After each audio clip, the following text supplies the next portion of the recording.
difficult times, and we understand that.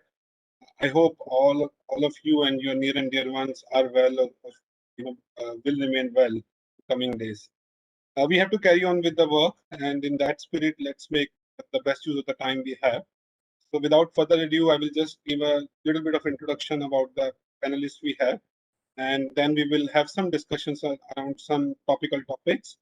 Feel free to post your questions to Jamisha, and we will park some time in the later part of the session for taking the questions from all of you. Welcome all of you again, and let me just introduce in no specific order. So we are joined with Krishnan Venkateswaran. He's a VP and Chief Digital and Information Officer with Titan Company Limited. He's an alumnus of IIT Bombay and IIT Calcutta, IIM Calcutta, and he's leading a very interesting initiative of Digital, which essentially combines the physical and digital products. It's a very interesting way of looking at how the world is transforming. So welcome, Mr. Krishnan. Now Thank I you. Move to Mohit Kapoor. Mohit is an EVP and Group CTO for Mahindra Group. He has rich experience, 30 plus years, and have primarily worked with the banking sector earlier. He's also driving a very ambitious digital transformation agenda, which essentially will, take it to a new age customer experience. He comes with rich knowledge of mobile data, AI, cloud, and deep engineering areas. Hello, Mohit. I will move to Sridhar now. Sridhar Sidhu, but he prefers to be called Sidhu. So welcome, Sidhu. And he's a Senior Vice President and Head of IS Services in Wells Fargo. He also comes with a rich experience in FS sector, primarily in risk management and governance area. A regular speaker, I'm sure some of you would have interacted with him earlier. Hi, Sidhu. Now we'll go to Vinit. Vinit Sinha is the Director of Cybersecurity in Mastercard. He comes with a wide experience of info security, cyber, data privacy, risk management, and a wide industry experience beyond banking in telecom, automobile. He's also an advisory board member to EC Council Cybersecurity Certification and a joint secretary of ISACA Newly chapter. So as you can see, everyone, we have a good panel covering various industry experience, various competencies. I, as a moderator, will try to make their job tougher by asking them tough questions, and I, will like audience to, be on my side and make sure we ask all the interesting questions from panel. Okay, so I will start the proceedings, and the topic, as Jamisha mentioned, is about the organization security, and I think the enterprise security has really transformed with the new working model, with the new normal, as we call it. We are in a zone where everything has to be available remotely, be it data, be it infrastructure. So my question to the panelists, and I will start with you, Krishnan, is that what initiatives you have taken with this new normal and what challenges you foresee? So Krishnan, over to you. Sure. Thank you. And let me start with just wishing that all of us are fine and remain fine. So last year, obviously, around the time March, suddenly all of us were on the cloud, right? And for years before that, most of us used to be on-prem, while our applications are a mix of on-prem and the cloud.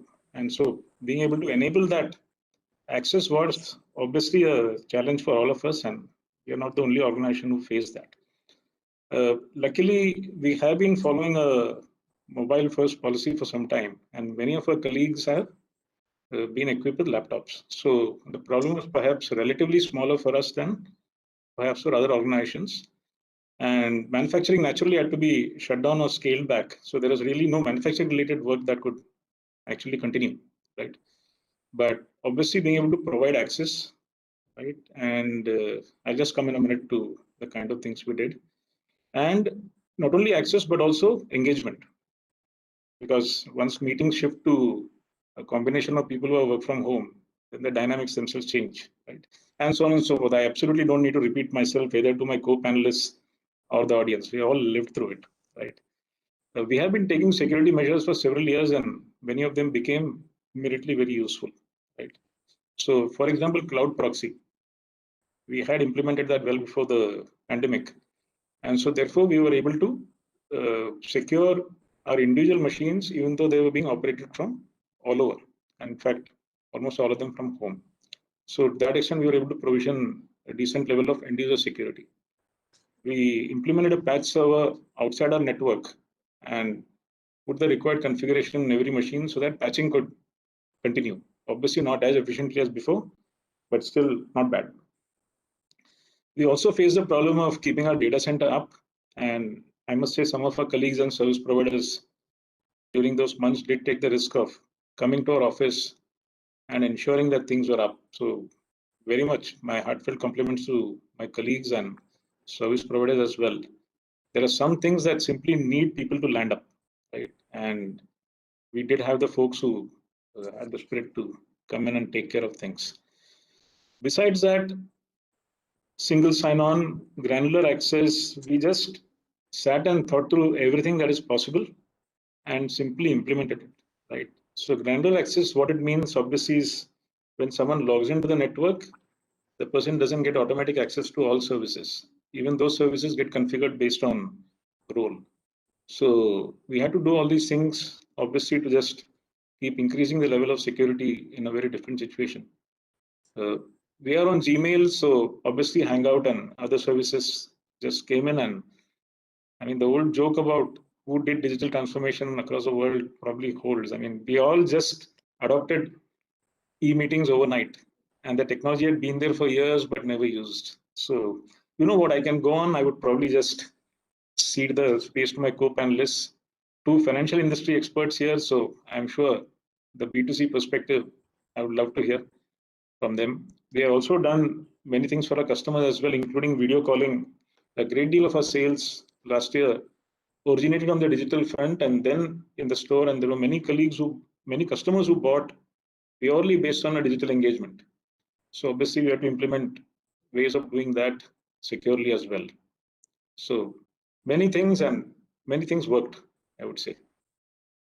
Good insights, Krishnan. And I understand manufacturing company has a different dynamic than, as you said, the B2C. So Exactly. Mohit, you are running, as I mentioned, a transformation agenda, make it a very different experience for customers. And with this new normal, what were the initiative you took in your organization, and how these things are dovetailing the transformation agenda and affecting the organization in the new normal? Thank you, Hemant.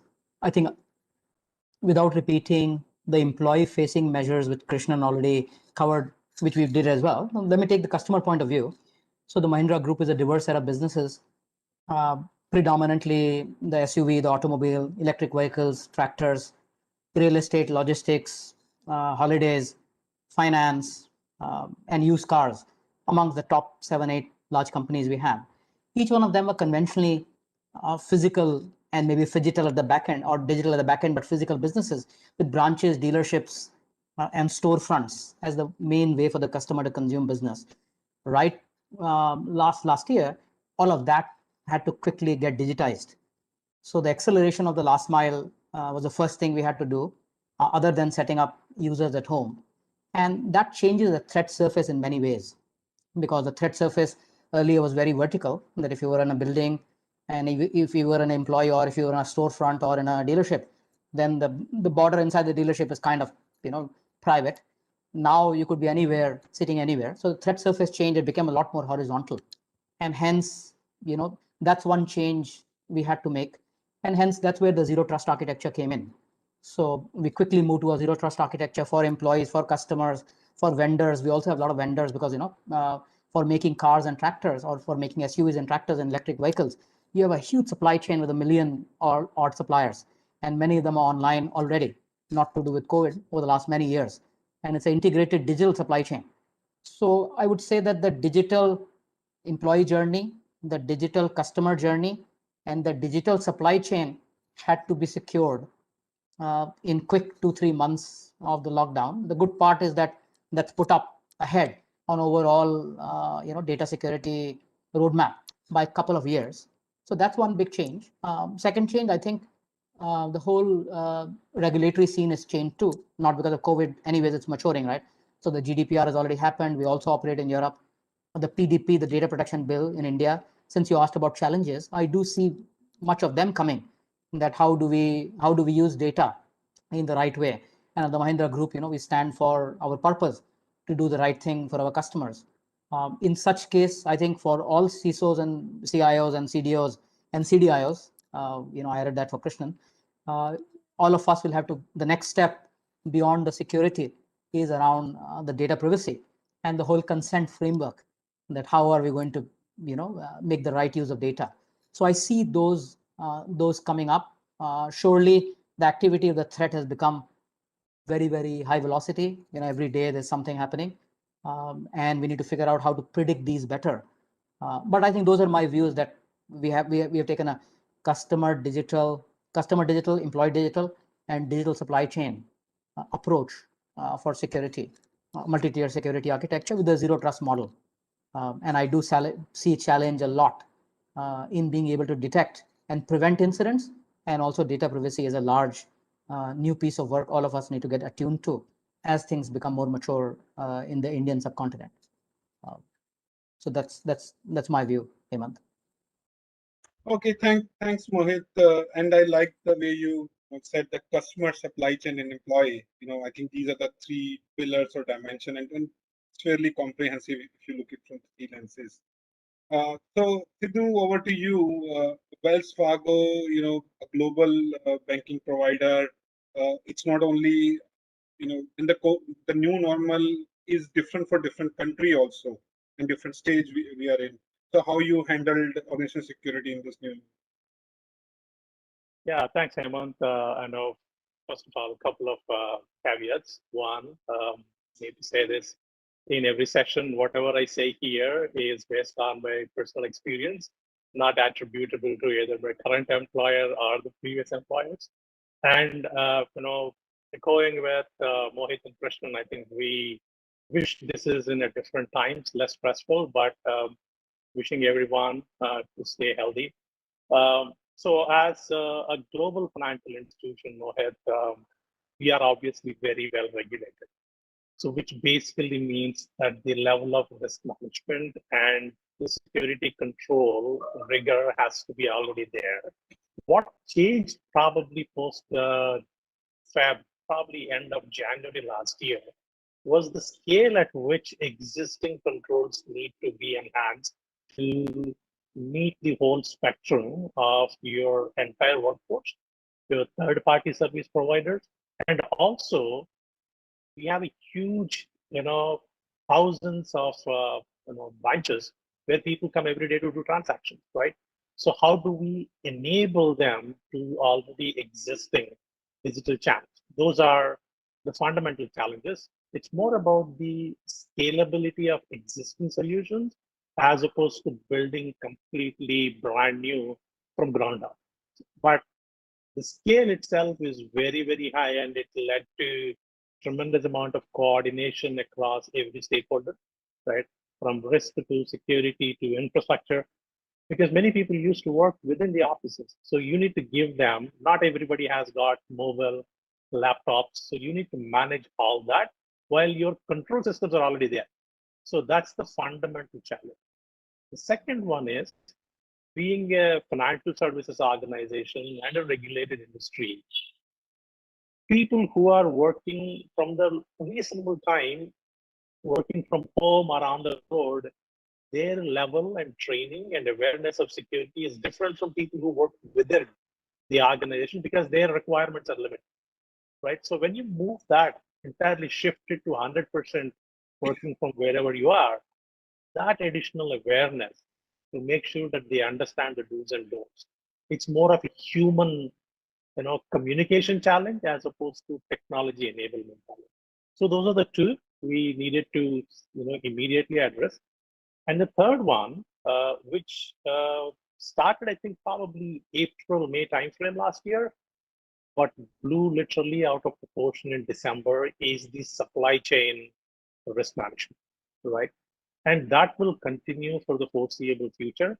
So how we use different technologies and data science to predict, not just detect, to predict third-party supply chain risks is becoming extremely critical whether it is financial institution, as Mohit mentioned, they have 1 million, third party, agencies are 100,000. I don't remember the number exact, but that's a big one, right? That's a big risk, right? The perimeter is no longer in your control. And then not everybody is at the same level of security, and the weakest link is one third party service provider or a one employee working inside despite the control. So third party information risk management is also getting extremely critical. So those are the three things we focused on.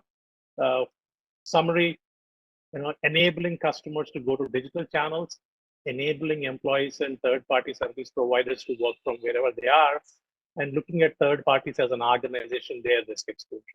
Those are the three things we mainly focused on, and we'll have to continue to do that. Sure, Sidhu, I understand. We all know human is the weakest link, and we all understand that it is the most critical link as well. Technologies come and go. It's the human who drive the whole thing. So moving over to Vinit, Mastercard, it's a digital era we are living in, and no less than credit card companies who are really enabling this, right? So with this kind of new working model, new normal, how do you see, what are the challenges you faced or you foresee, and what initiatives you took in Mastercard? So first of all, I hope each of the team members, the panelists, and the folks who are listening our conversation, I think hope they are safe and sound. Coming to your point, Hemant, I think you rightly pointed out, and I think Krishnan, Mohit, and Sidhu obviously covered some of these pieces in detail on the key initiative. And I think largely as an organization, we already had some of these pieces already there because of being heavily regulated into the industry from a financial standpoint. But 3-4 areas that we actually took as an initiative. I think Sidhu touched upon that point of supplier risk assessment.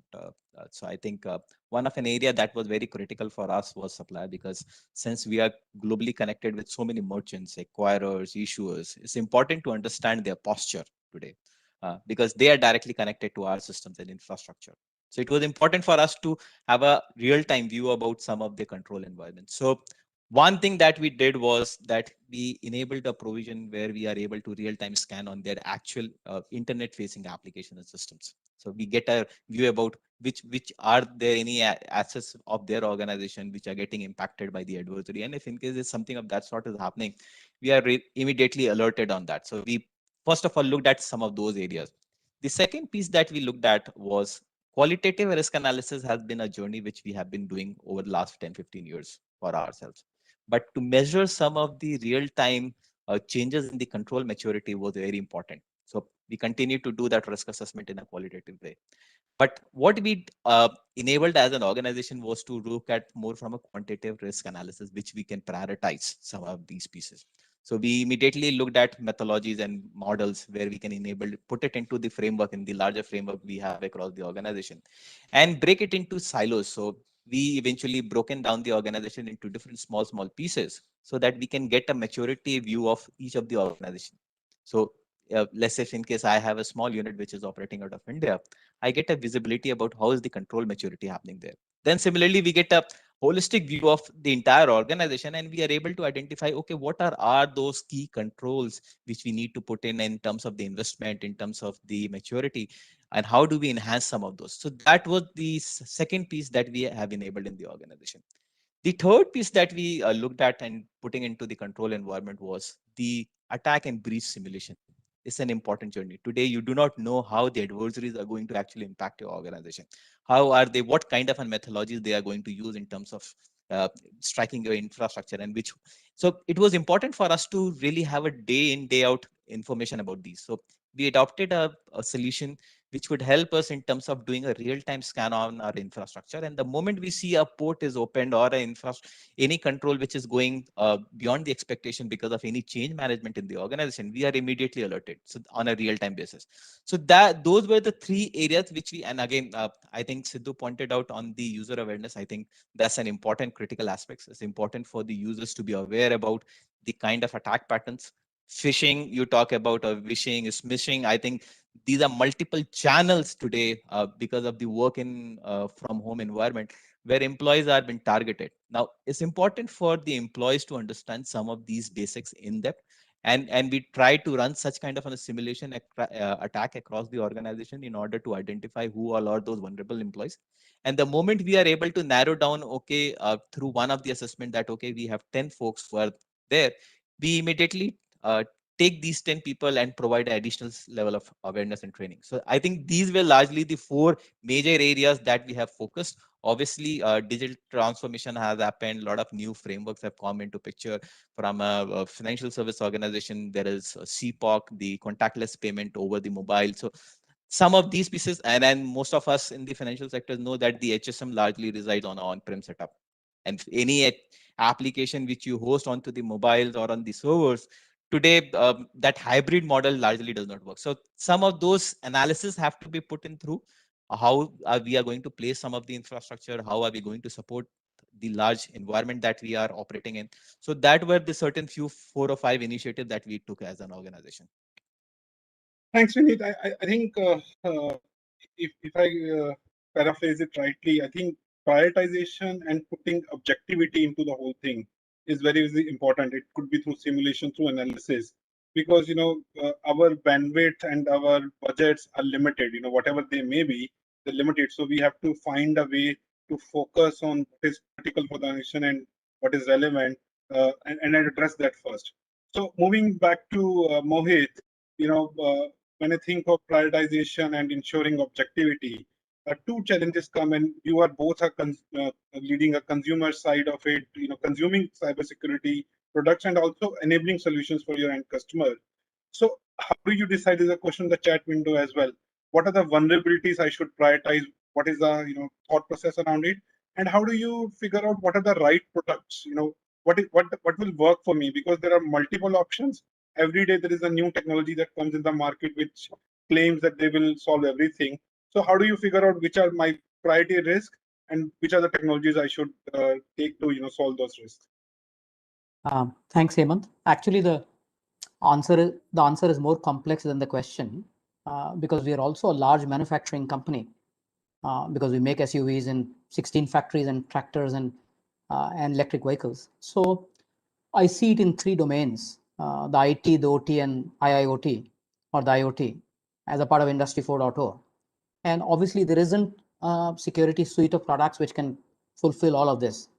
So the part of the question you asked was in the IT domain, which is the end user, and whether it's CASB or cloud security or whatever else, or DDoS or DNF or whatever we spoke about. Those are IT products, and selection of those are slightly easy because coming from a bank and having worked in banking, it helps. But the OT and IoT itself is a large area, because it's not hard to imagine attacks now to manufacturing companies, either to shut down the network or steal intellectual property, and hence they need to be protected too. So we're involved in all three of those layers. I think it has been a realization first that most of the security should sit in the cloud. There is no point buying things for on-prem, black box, or any other service. So that's one, irrespective of where whether you're doing IT or OT. Cloud security is better, cloud-based security is better. That's kind of first principle. That's a change. Maybe 2 years ago, if you asked the question, I would have answered it differently, but that's a realization quite upfront, and also a realization quite clearly that there isn't a one size fit all, either for IT or for OT, because of the complexity of the endpoint, cloud-hosted apps, on-prem apps, and the connected vendors and digital supply chains, and the non-uniformity of different things. And hence we have gone with a very POC kind of orientation to do rapid POCs to select which is the best of the breed product fitting to each of these controls, whether we putting the control on the endpoint for DLP, or putting a cloud proxy, or putting a MAM on the handheld device, or securing our factories from a firewall or multi-layer architecture. So it is indeed complex, because the security threat surface is multi-dimensional, especially for us, and I'm sure for Titan as well, quite similarly, because they also manufacturing, and there isn't a solution.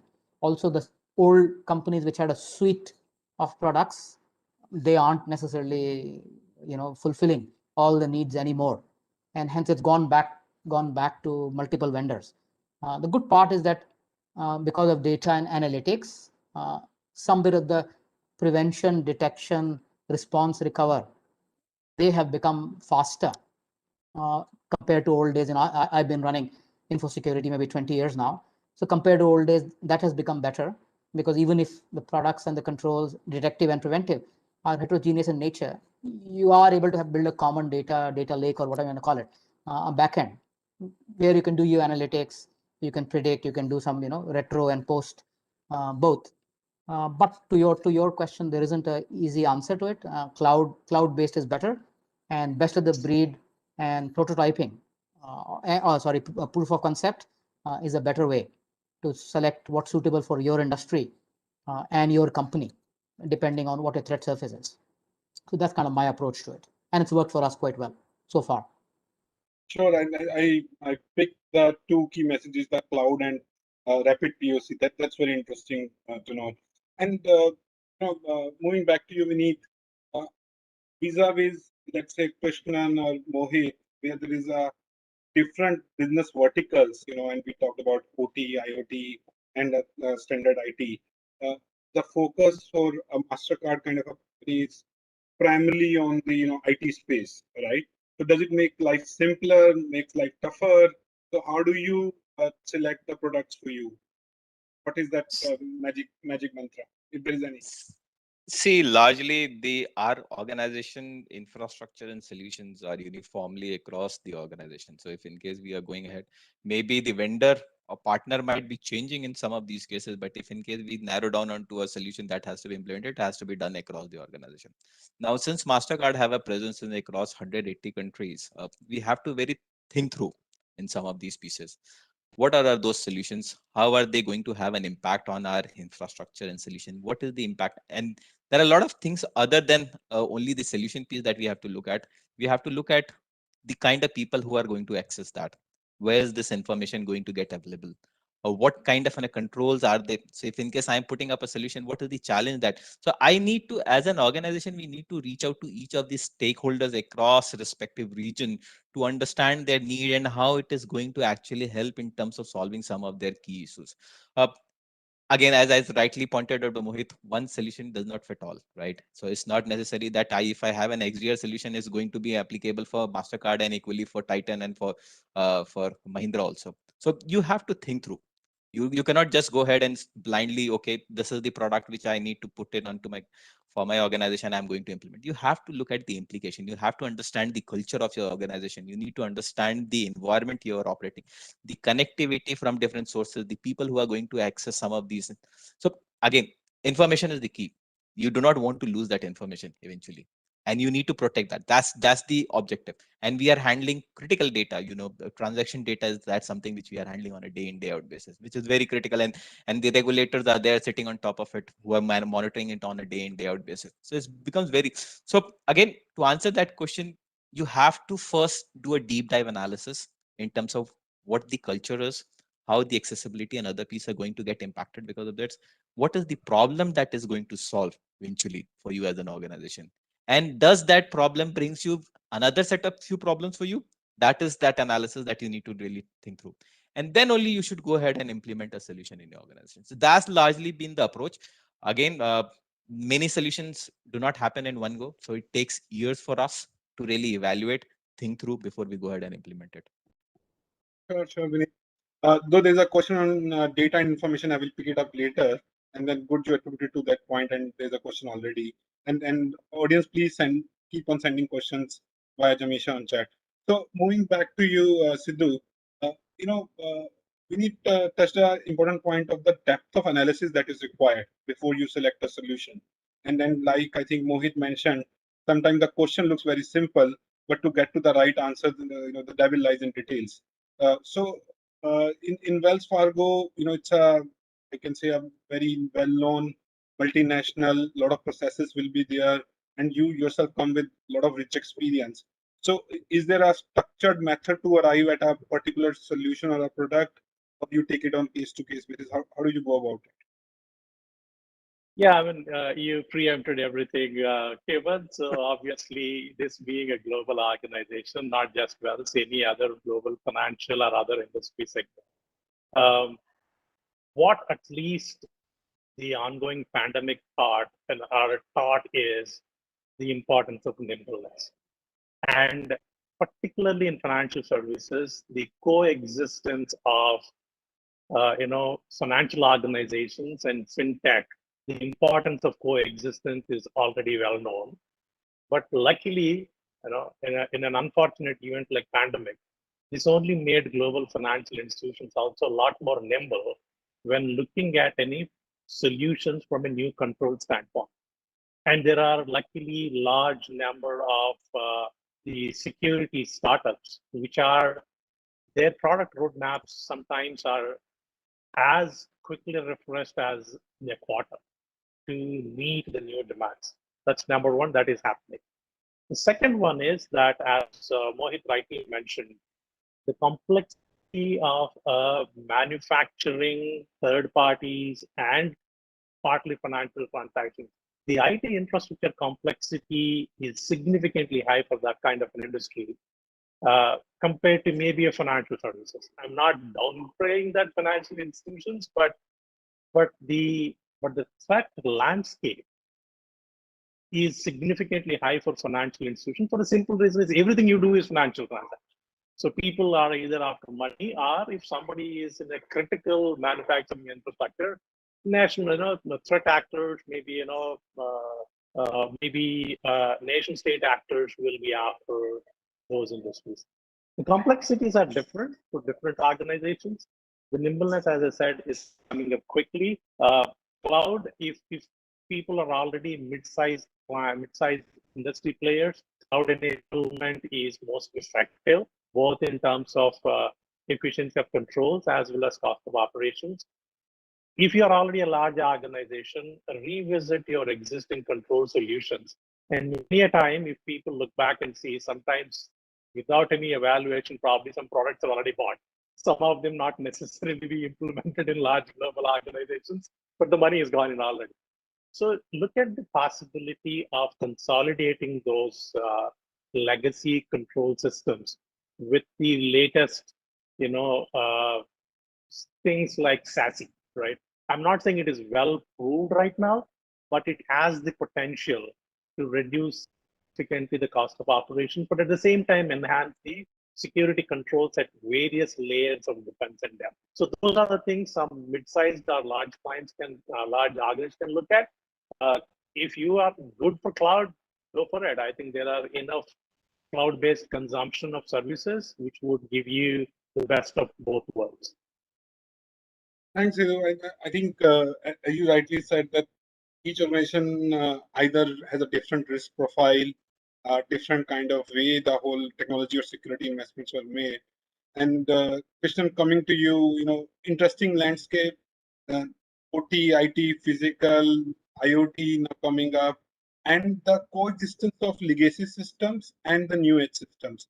And also there are OEMs who are very close, won't have easy way to patch any OEM box.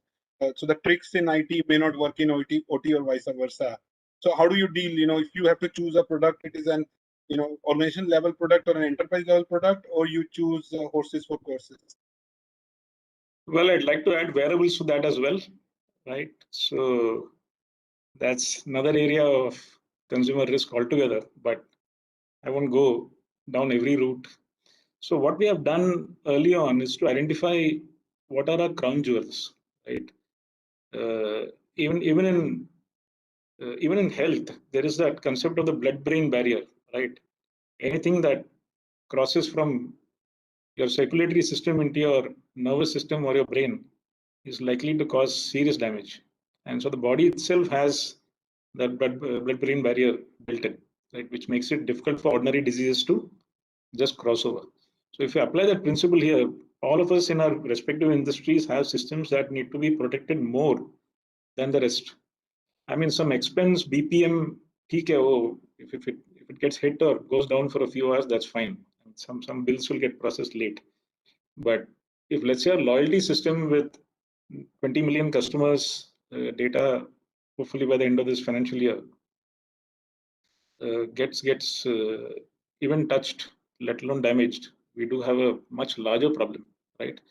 And Mohit just spoke about the ethics of privacy, consent, not just the laws, but the sheer commitment that organizations like us bring to that topic, right? Irrespective of whether we are told to do the right thing, right?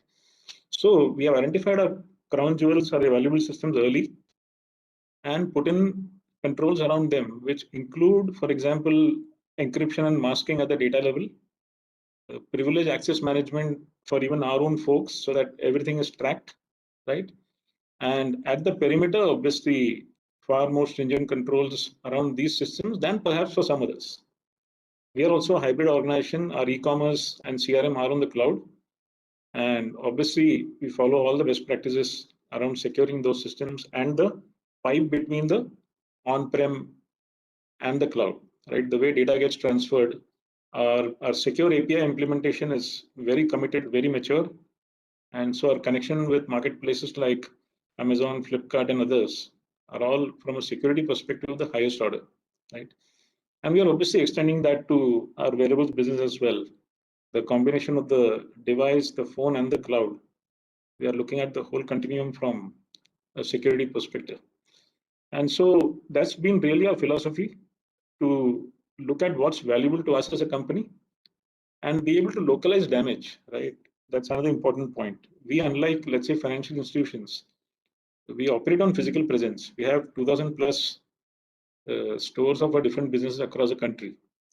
So we draw a perimeter around each store, and if there is an attack on the store itself, the damage is very limited to that store alone. And all the communication from that store to our main systems is via data flow APIs, which can be cut off. We are looking at POS, point of sale implementation on the cloud. And once we are far more comfortable with bandwidth provisioning within the store and latency coming to as good as a LAN implementation, then we'll probably go that way. Then the store becomes even lighter with respect to footprint than it is today, right? We are also looking at VDI. VDI, I think, would be native to all giant banks with many, many branches. But we are also looking at those use cases in the context that they'll work for us, which again lessens the spread out footprint and concentrates the security and the capability to a specific point, which can be then guarded well. We are also looking at geofencing, for example. A CRM application cannot be used outside our store because the system looks at lat long and simply does not open up if it is beyond the set parameters. So frankly, many techniques are available today.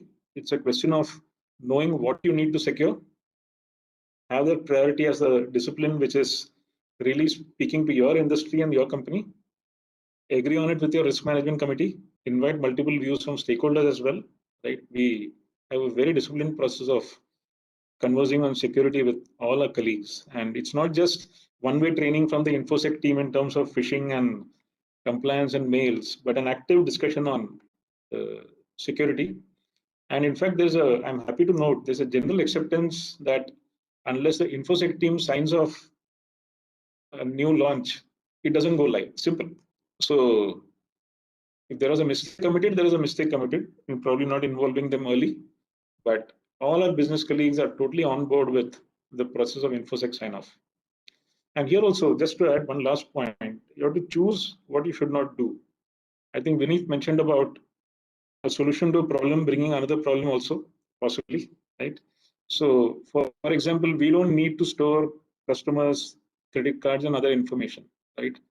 We are not an Amazon. People come to us to buy probably few times a year.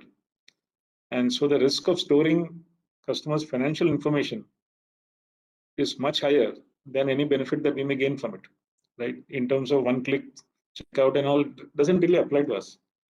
So we are very clear. We are going to use payment gateways, and in that sense, customers' financial information will never rest on the Titan network. So decisions on what we should not do are also equally important. Very interesting point that, in the world which is hungry to store customer information, there are choices you are making that you will not store information because as you said, the benefit risk equation doesn't match. So very, very interesting point. I did not expect it personally. And Vinit, you don't have that choice, right? Absolutely, we have to live by it. You don't have the choice, and I will stop my questions, and I will rather take the questions on the chat window. And the link question to this is that what measures you have adopted to ensure data privacy and security of your customers in post-COVID era, particularly. So see, in the post-COVID era, data privacy. So since I talked about the multi-geography presence of Mastercard, and there are so many regulations which are there, there is again no one framework which will fit all, right? To every region, you have to manage a different committee, different set of regulators, and then to ensure that you are complying to some of those requirements. So if you look at Singapore versus the UK or versus the US, you'll see different regulations are there, and there are different requirements. So you have to read specific to the geography. I think one thing which I mentioned during the discussion was that we have a uniform control environment. So that helps us in terms of easing some of these pieces. But again, there are certain regulations, there are certain requirements which will say that, okay, you have to report some of the incidents directly to the data protection authority, but says you have to put it onto a DPO here, which is sitting locally in a state. So some of these compliances requirement have to be looked in through. And again, you have to deal it accordingly. But again, the incident response process or the incident handling process from a privacy standpoint, these remain standard across the organization. And but again, yep, from a regulatory standpoint, some of these requirements have to be looked through precisely from that perspective. Thanks, Vinit. And Sidhu, you are also in a domain where a lot of regulations you have to deal with, and even India is going to hopefully have its own PDP bill becoming a law soon. So any other specific measure you have taken to protect data privacy, data security of customers, and how these measures have changed post-COVID era? Yeah, so one thing is actually, Hemant, some of the global financial institutions see security, while is very heavy on the technology, also on business side. Privacy is something they will see heavy on business side, and they do make sure that the business enablement of privacy is very, very important, and organization constructs also would be like that. While there is a significant collaboration between security and privacy arguments. As you rightly mentioned, every country is going through their own, privacy protection laws. What's concerning personally for me is that across the world, everybody wants to be in the forefront of, I have the best data privacy policy, right? That said, which is fair, right? That said, there is an opportunity for a global minimum standards of privacy, right? And then on top of that, if somebody wants to layer it, that's a different ballgame. But if you don't do that, particularly with the amount of security events happening and every regulator having their own set of expectations, the overheads on privacy and incident response compliance is going to be more complex, more time consuming, and also more resource consuming, right? So my hope, for example, take the case of the United States. Every state wants to have their own privacy laws. Can there be a federal law? Possible, right? Like India. India can probably piggyback on, again, this is my personal view, by the way. So there is an opportunity for global regulators to collaborate and agree on, like some of the G8s or G20s, they work on some national, international, matters of importance. Privacy is an international matter of importance, and I hope there is a motion to see a common minimum framework for privacy across the world. That's number one. Number two, if we really, really look at and peel the onion of every possible breach that happened in the last 10 years, including the mother of all breaches of December 2020, fundamental is hygiene, right? We keep saying as security people, hygiene is key, but that doesn't necessarily happen. And I always keep joking this. It's important to brush twice a day, but at the same time, it is also important periodically to floss your teeth. Just brushing is not going to help. Similarly, having a two-factor authentication would reduce the exposure nearly 90%. But how many organizations diligently follow two-factor and make sure that the two-factor authentication violations are monitored and reprimanded? So those are hygiene, collaboration with regulators to make sure that there is a common minimum framework. If you do these things, there is a better way of managing the information and privacy risks for any industry and any organization. And let me stop here and see how my other panel members have views on it. Sure.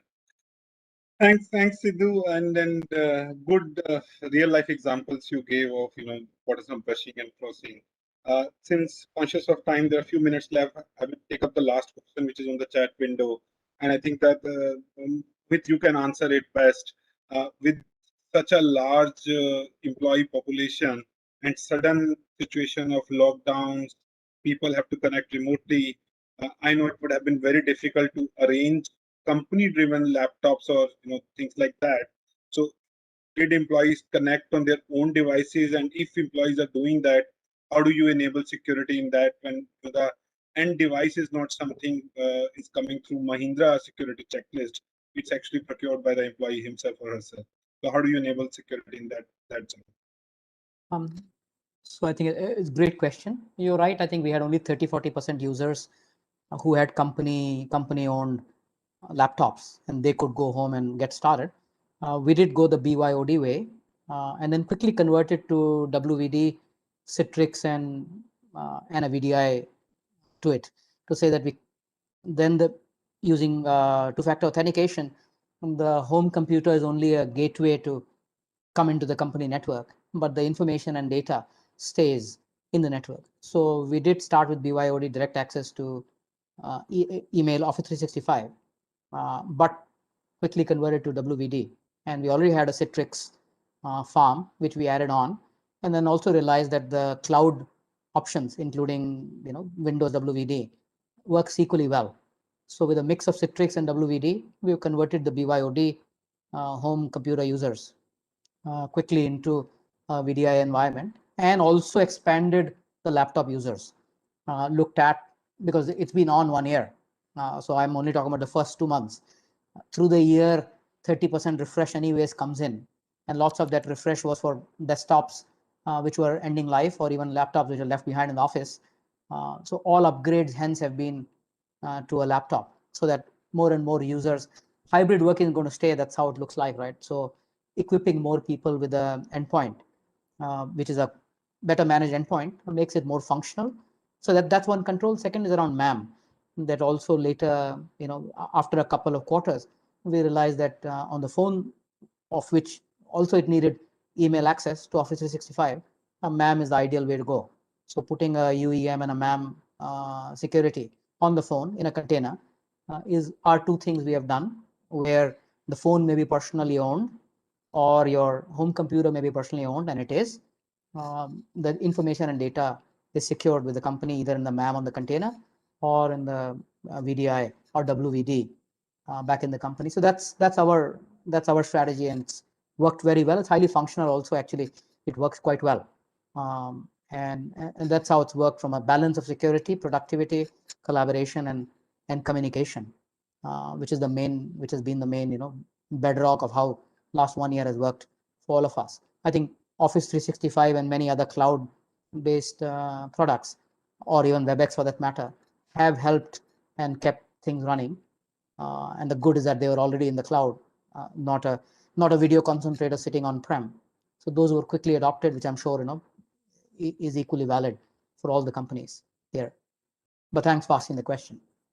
Sure. Thanks, Mohit. And since we are out of time now, I must conclude also. So a lot of good key takeaways. I think times are uncertain, and hopefully not, but they will remain uncertain for time. And I think as a security professional, we have to be agile. I think that was the clear reflection. We have to adapt on how how the whole environment around us is evolving, and still ensure that security basic hygiene is so it's a tough battle. It's a 24/7 battle. It's not a day window better mukti. So all the best to all of you.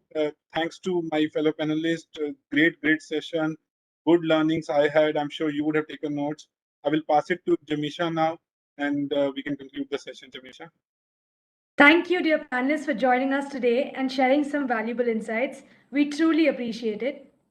I would like to thank our partners, Accenture, Automation Anywhere, Route Mobile, and Tata Teleservices. Ladies and gentlemen, we'll be back with our next session in 10 minutes. Stay tuned.